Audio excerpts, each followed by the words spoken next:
Telugu Desam party ఆశయాలకు పవిత్ర లక్ష్యాలకు కట్టుబడి ఉంటూ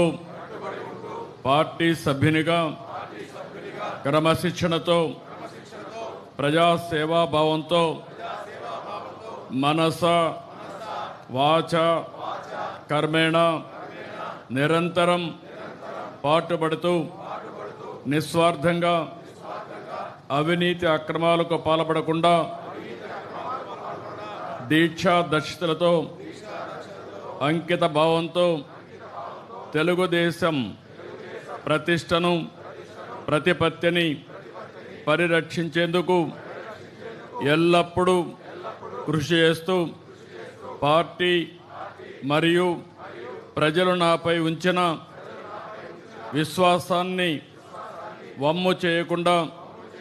నిత్య చైతన్యంతో పార్టీకి ఉజ్వల భవిష్యత్తు కల్పించేందుకై నా వంతు కర్తవ్యాన్ని విధులను బాధ్యతాయుతంగా నిర్వహించగలనని ప్రమాణం చేస్తున్నాను.